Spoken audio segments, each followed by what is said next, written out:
Hi, I'm Tim. Welcome and thanks for logging on. If you love this watch, email me, tmosso@thewatchbox.com. It is in the description below.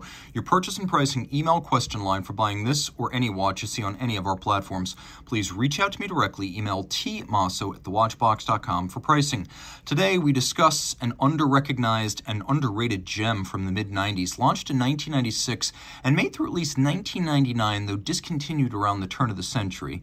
This is the IWC Kleine Portuguese, the small Portuguese, 35 millimeters in diameter in stainless steel, reference 3531-03 as you see it here, hails from a time when IWC watch design went from strength to strength. And this is as attractive even as the Jubilee references that came out in 1993. It's just smaller. So if you're from that if only it were smaller school of watch design, your ship has come in. Only it came in approximately 27 years ago. Now the watch you see here is beautifully proportioned. 35 in diameter, 8.3 millimeters thick from lug tip to lug tip, 42.6 millimeters with an 18 millimeter spacing between the lugs. On the wrist, it actually wears well. I would say it looks a little bit bigger than a 35, maybe a 36, 37. If you're into traditionally sized Calatravas, you're going to be all about this thing. And it has some serious high horology breeding on the inside of the case. The lugs come nowhere near the edge of my wrist, which you can really see in this down the barrel shot, but you can also see it even as tight as I'm pulling the strap from over the top. The cuff shot reveals, especially given the concave bezel profile, that this watch will slide effortlessly underneath any sleeve, and I can recommend it for a wrist as small as 13 centimeters in circumference. Boys, girls, both are welcome to play here. As you can see, medium rectangular scale alligator leather, gloss. We have a sheer cut side, a monotone stitch on the bottom, black calfskin, brand new IWC factory strap. You can see that the buckle is steel, just like the case, and it includes a variety of polish and satin on its various facets. And the same is true of the case. Here we have satin in profile running longitudinally. Lug hoods are polished, the bezel is polished, the crown, which is polished, features the older IWC fish logo that went away in the mid-2000s. It's a lovely throwback to the mid to late 1990s here. Now you can see to thin the watch visually and increase its elegance.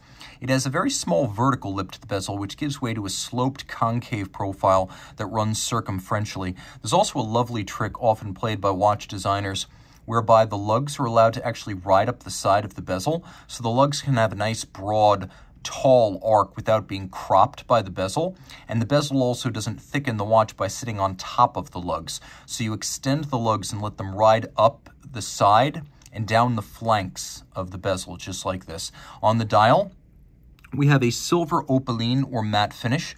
We have lovely yellow gold accents. We have the dimple style minutes track outboard. We have vertically arrayed Arabic numerals. We have leaf style hands, no date, with a small second featuring an inboard concentric pattern, the old International Watch Co. logo, which is just manna from heaven for collectors of this era.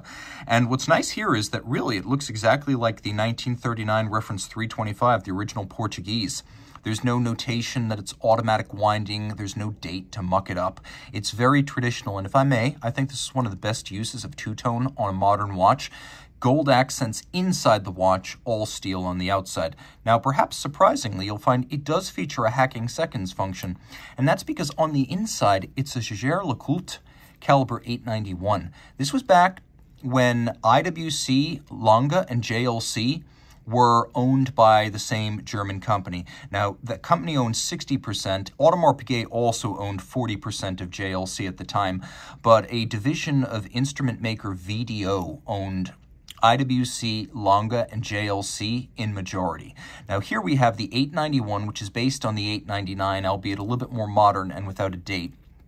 So it's a bidirectional winder with a 48-hour power reserve. You can see it uses JLC's jeweled bidirectional reversing rocker right there. That's what that is. So a bidirectional winder, 4 Hertz beat rate, 36 pivot joules, stop seconds, and the 40-hour power reserve via a single lovely mainspring barrel, which you can see here has been satinated. It is 5-position adjusted, which is the high horology and chronometer standard, and the movement features a judicious blend of hand finish and mechanical finish, considerably more than you'd find on something like an IWC 35,000 or 31,000 or 82,000 modern automatic winding caliber. We've got circular Côte de Genève. We've got engine turning on the base plate. We have a machined but attractive bevel and real fired blue screws, which are incredibly appealing. You can also see the IWC International Watch Co. logo on the rotor, solarization on the ball bearing at center.